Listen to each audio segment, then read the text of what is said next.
सरकार ने कुछ कैसे नहीं किया। सरकार ने तो बहुत कुछ किया है। निर्दोष को उठा के 40 दिन के लिए अंदर डाल दिया और 50 लड़कों के हाथ पांव तोड़ दिए। शिक्षा मंत्री के लिए क्या कहना चाहो? तो भेड़ बकरी की तरह है।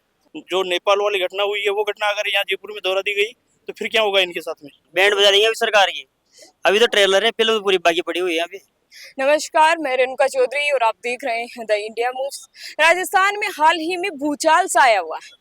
निर्दलीय प्रत्याशी नरेश मीणा झालावाड़ स्कूल हादसे को लेकर मृतक बच्चों के मुआवजे की मांग को लेकर लगातार धरने पर बैठे हैं, अनशन भी कर रहे हैं। उनके समर्थक भी जो है जयपुर के शहीद स्मारक पर धरने पर बैठे हैं। उनके समर्थकों का कई तरह से जो है सरकार के लिए विरोध भी कर रहे हैं, सरकार पर कई आरोप भी लगा रहे हैं।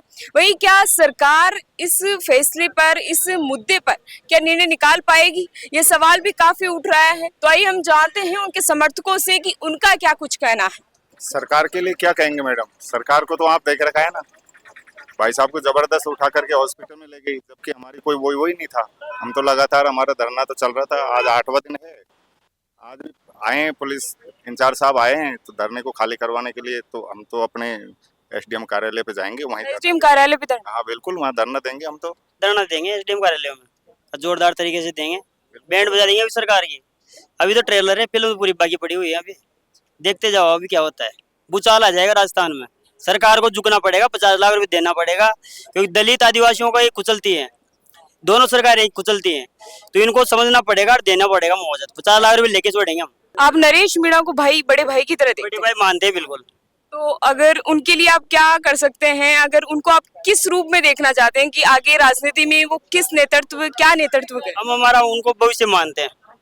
वो जो उनका आदेश होगा, आदेश सर्वोपरि है हमारे लिए।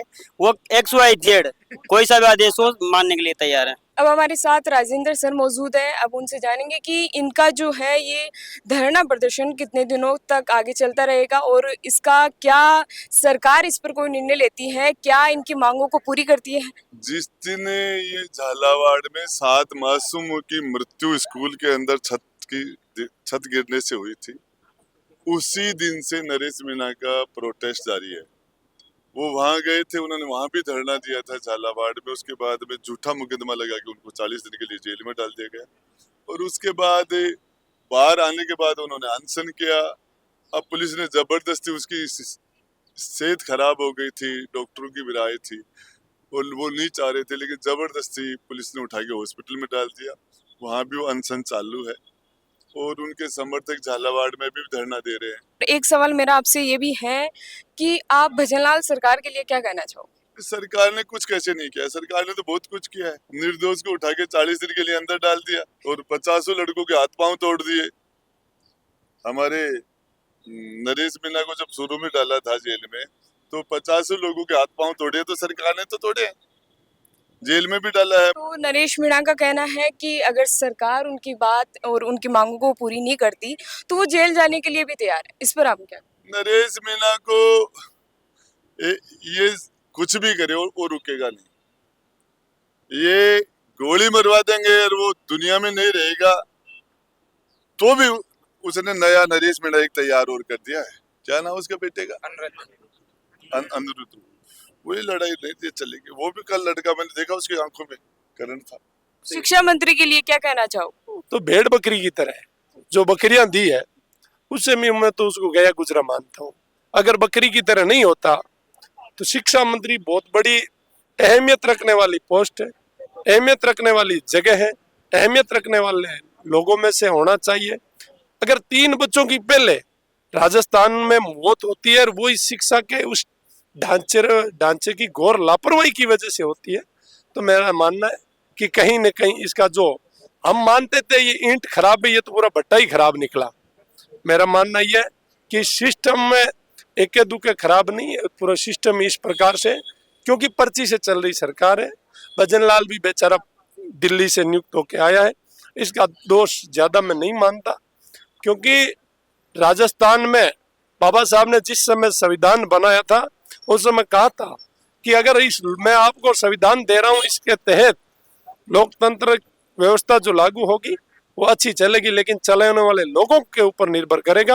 अगर लोग बुरे होंगे तो शायद व्यवस्था बुरी होगी। आप क्या कहना चाहोगे? खाचरियावास ने नरेश मीणा के समर्थन में वो आए हैं, उन्होंने पानी पिलाया है, उसके लिए आप क्या कहना चाहोगे? वो देखो, जो खाचरेवास जी ने जो पानी पिलाया है, तो आज ये बिना पानी के कोई सा भी जीव जिंदा नहीं रह सकता। तो उन्होंने ये अपनापन दिखा के भाई नरेश को पानी पिलाया है कि चलो ठीक है कि आपका जो मांग है जायज है, आप अनशन पे हो, जैसे वो खाना नहीं खा रहे हैं तो वो तो अनशन चल रहा है उनका। बाकी पानी के लिए तो अगर पानी छोड़ दोगे तो जीवित ही नहीं रहेंगे। रहा भविष्य की बात है, अगर नरेश मीणा जी को आज युवा संगठनों की या युवा साथियों की कहीं भी जरूरत पड़ती है तो शायद मेरी नज़र में राजस्थान में ऐसा कोई नेता नहीं है जिसके लिए इतनी पब्लिक इकट्ठी हो जाए, क्योंकि आने वाले भविष्य का हीरा है ये नरेश मीणा। हाँ, नरेश मीणा आने वाले भविष्य के लिए बहुत बड़ा लीडरशिप करेगा। और जहाँ तक ये सर्व समाज का नेता है, पुलिस वाले टारगेट कर रहे हैं, तो ये कब तक करेंगे? अगर आज युवा जागृत होकर जगह जगह एसडीएम कार्यालय के सामने धरना देते तो क्या करेंगे? और बिना चेतावनी के अगर जयपुर में हमला बोल दिया युवाओं ने तो क्या करेंगे? क्या कर लेगा प्रशासन? जो नेपाल वाली घटना हुई है वो घटना अगर यहाँ जयपुर में दोहरा दी गई तो फिर क्या होगा इनके साथ में? सरकार जाति देख के न्याय कर रही है। जिस प्रकार हमने नरेश मीणा के समर्थकों से जाना कि उनका धरना जो है जारी रहेगा, वो सरकार से लगातार मुआवजे की मांग भी करते रहेंगे। जब तक सरकार उनकी मांगे पूरी नहीं करती तब तक वो ऐसे ही धरने पर बैठे रहेंगे। और एक कहा तो ये भी जा रहा है कि वो बड़ा आंदोलन भी कर सकते हैं। नरेश मीणा ने भी अपने सोशल मीडिया पर इस बात का जिक्र किया है कि उनका धरना जो है जारी रहेगा। उनकी मांगों को अगर पूरा नहीं किया गया तो वो जो है जयपुर में बड़ा आंदोलन भी करेंगे। इसी बीच अब ये सवाल ही उठता है कि सरकार इस पर क्या करती है? क्या सरकार उनकी मांगों को पूरा करती है? क्या उन्हें मृतक जो बच्चे हैं उनको मुआवजा देती है? ये तो खैर वक्त ही बताएगा। फिलहाल इसी तरह की जानकारी के लिए बने रहिए हमारे साथ और देखते रहिए द इंडिया मूव्स।